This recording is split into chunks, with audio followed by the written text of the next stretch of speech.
Students, welcome back once again. So today's video, that is the part 6 of the video, we are taking a different topic, that is industrial and power electronics. We'll be discussing about this topic, and please remember it's a big topic. So we are making two series in this, that is part 6 and part 7. So this is the part 6. So again, I will just tell you that this is a lateral entry masterclass for the students who wants to join the degree. So, and other students also, they can study. We will be discussing only one topic or one subject, that is electronics. Okay, right. So let's start with the topic, that is industrial and power electronics. So in this topic, first we will study about what is industry or what is power electronics. So technology for processing and controlling electrical power conversion between AC to DC, DC to AC, DC to DC, and AC to AC. So there are four: AC to DC and DC to AC, DC to DC, and AC to AC. So there are fundamentally their core functions, three core functions, that is conversion, control, and conditioning. What is conversion? That is changing electrical energy from one form to another form. Just now we have discussed that is the four forms. That is the four form we can convert it. Four types we can convert it, that AC to DC or DC to AC and so on.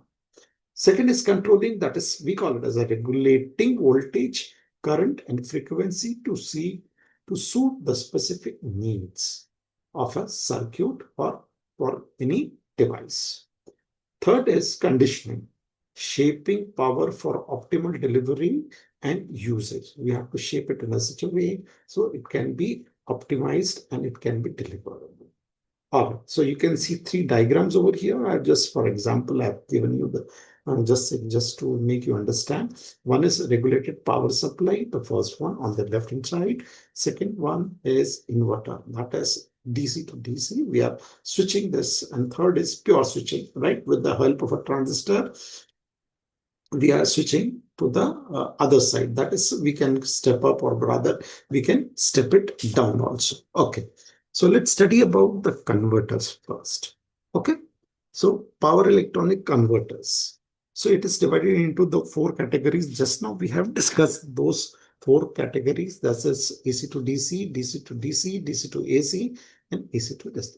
The first one is AC to DC, very important.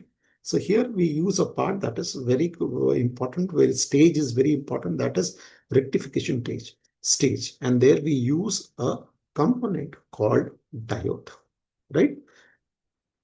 Then you have in the same phase, you have a phase controlled rectifiers. Phase controlled rectifiers will be there. Whereas AC to AC conversion, we will discuss mainly about cycloconverters, AC voltage regulators. Now come down below, you can see a picture over here. Most of the time I will be showing you only with the help of a picture so that you understand well. So rectifier, that is AC to DC conversion, we call it as a rectifier. That is, the simple example is adapter, charger for your mobile phones and all.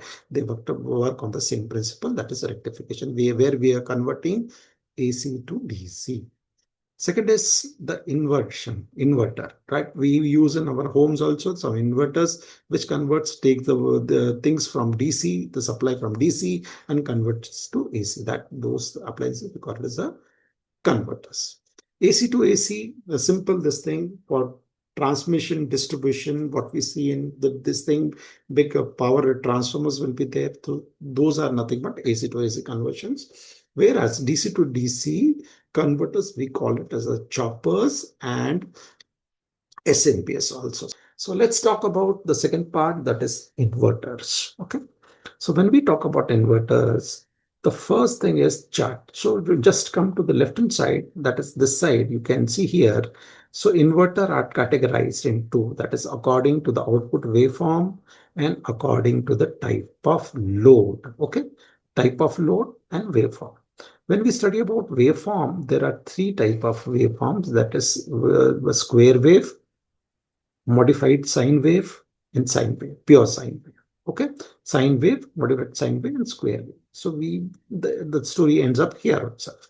Whereas when we talk about according to the type of load, then we again there are two, that is single phase and three phase inverters.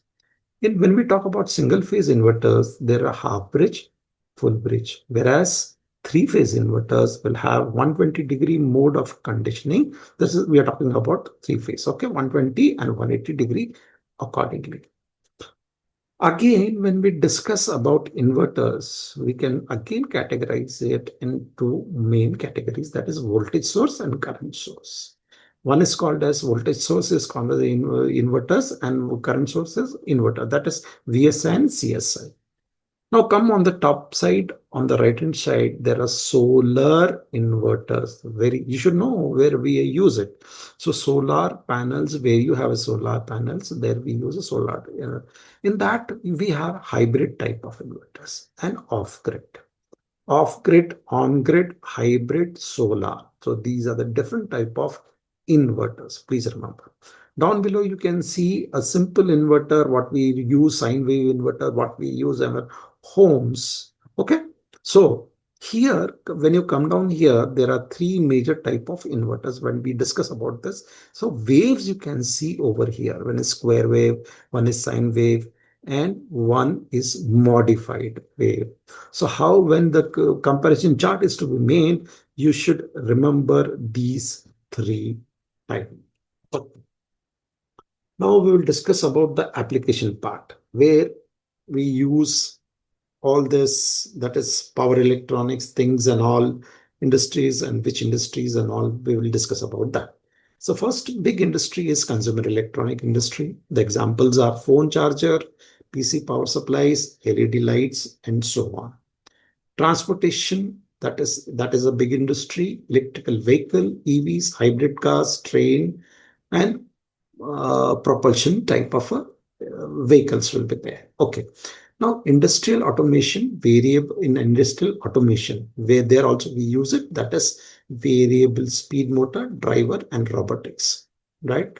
So there, wherever you have motors and all, there also we use, in that application also we use it. Okay.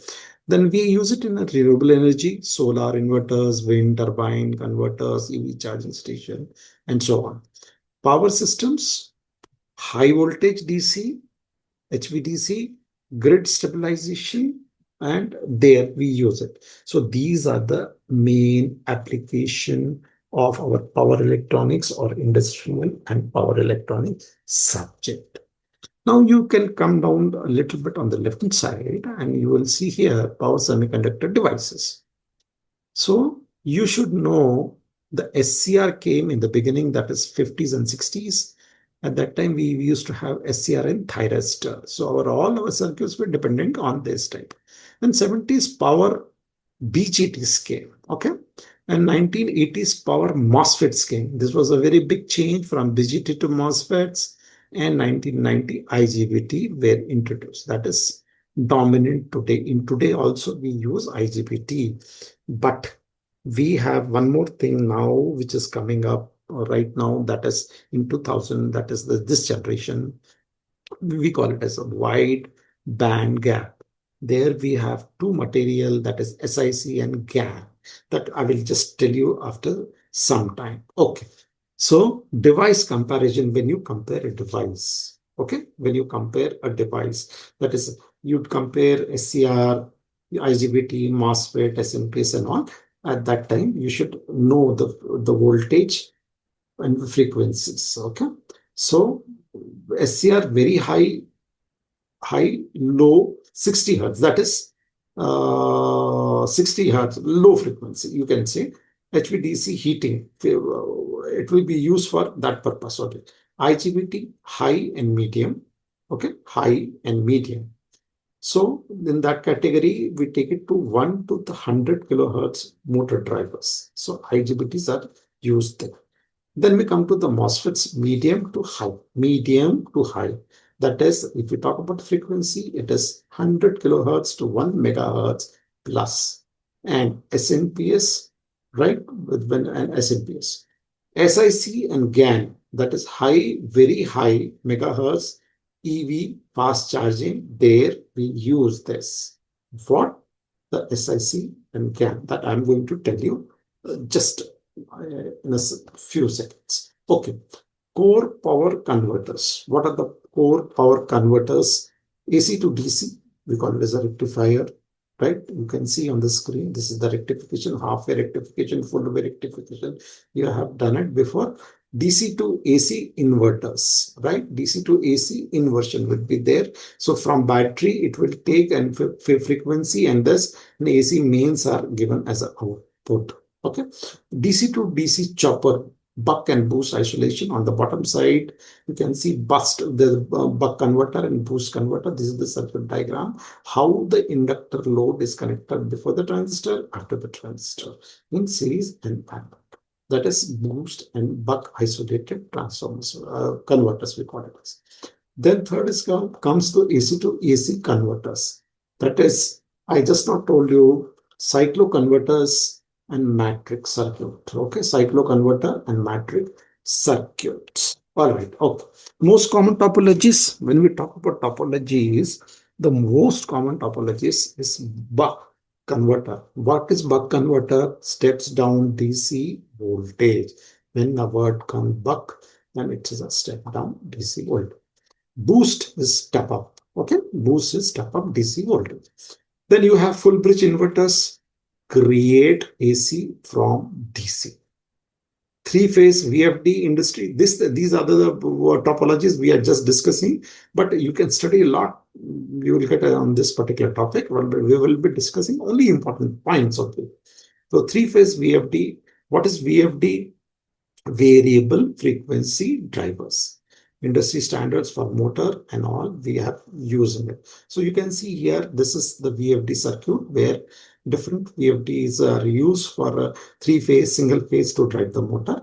This is buck boost converter. I've just given you a little idea about, and this is about the transformer, that is step up and step down section of that you can understand. Okay.